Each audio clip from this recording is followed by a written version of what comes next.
On stage, Frank the Jonas.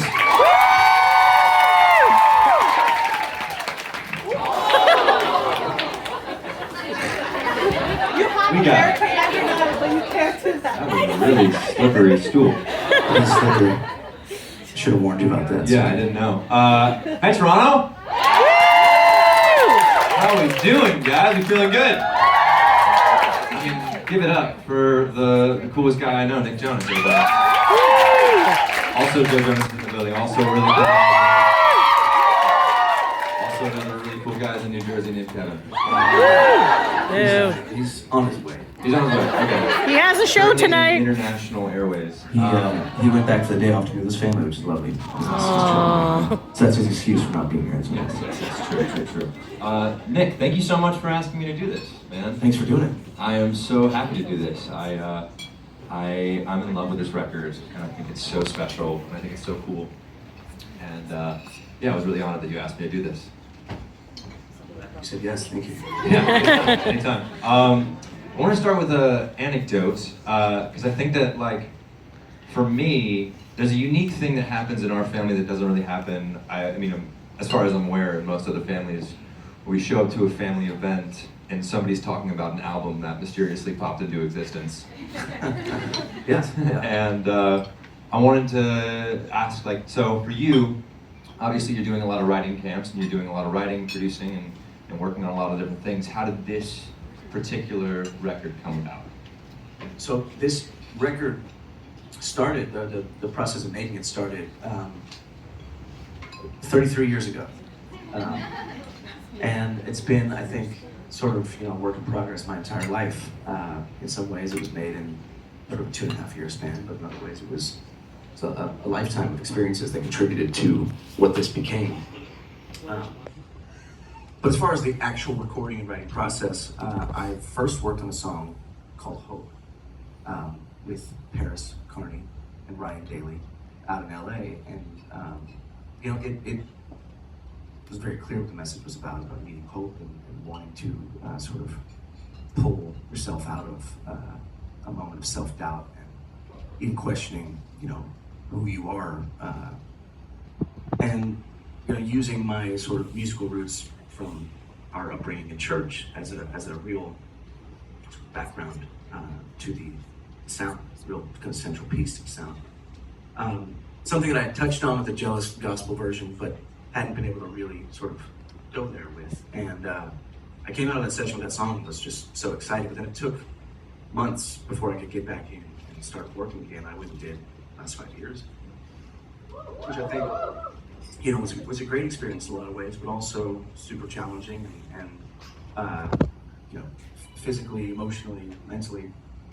And what I took away from the experience was that I had a lot of music that I wanted to write. Singing Jason Robert Brown's score every night really inspired me as a musician. And in addition to that, I had all these themes and ideas that I wanted to speak about. And the main kind of thing being about self-talk and how we treat ourselves and how I was treating myself, and then also just this unexpected year in New York that me and Priyanka and Malti had, which when I say unexpected is because we basically packed up our house thinking that the fires in Los Angeles were gonna take our house from us, and we just went to New York and kind of set up life there. Thankfully the house didn't burn down, but what we found was that this little pocket of New York that we found was really good for us as a family, and I was able to share a lot of that in music. So I have a long-winded answer, but it took like 2 years. I think it's a friend of mine once said that an album is two buoys and it's everything you swim between. And it's interesting that you bring up because my first listen to the record, I immediately went to, and I didn't know about the inspiration of the Jealous Choir version, but I immediately went to that and feeling like it was a development of that. And then hearing some other songs, there is Broadway inspiration too, because it feels like you were living in that maybe while you were making it. Yeah. I would walk to the theater each day. Our apartment was Upper West Side, you know all this. You know this. It's just, you're doing great, by the way. Thank you. So we were in like the 60th and kind of Riverside area, and I would walk to the theater on 44th, and it's 6th or 7th. And then when our daughter was in school, I would walk to pick her up through the park.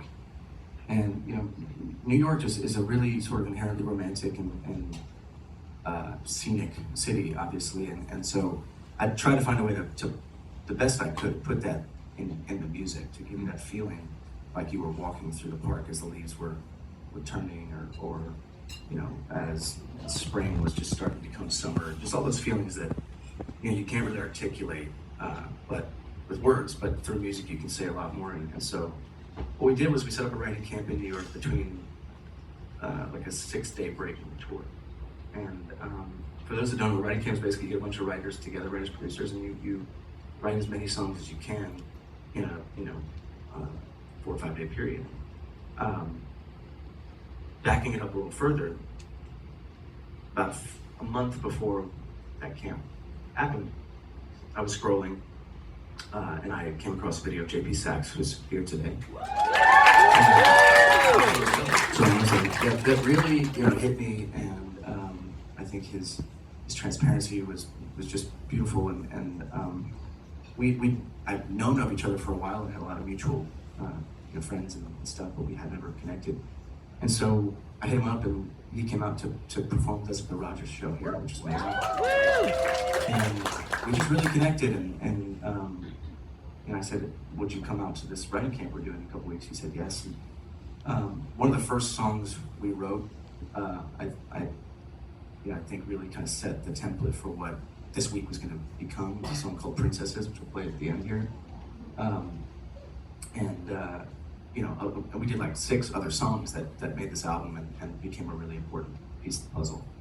I feel like, without that connection point, I don't know if this album would sort of come together the way it did. And there was a ton of really talented people that contributed to this. And it was also special that I was making this solo album with Joe in the next room writing stuff for DNC and Kevin and so it didn't feel like, oh, it has to be separate. Our thing now is we can do all these individual projects and brothers at the same time. It all works for good. But I'll play one now, which is the second song on the album, and it speaks about this sort of chapter in New York, and it's called Handprints. I included in the artwork for the album an actual thing that we have framed in our daughter's room of my handprint, Priyanka's, and Malta Marie's, and so that's why there's handprints all over the merch, guys. Because of the song. I'm getting carpal tunnel too from handprints. All right, this one's called Handprints from Jonas.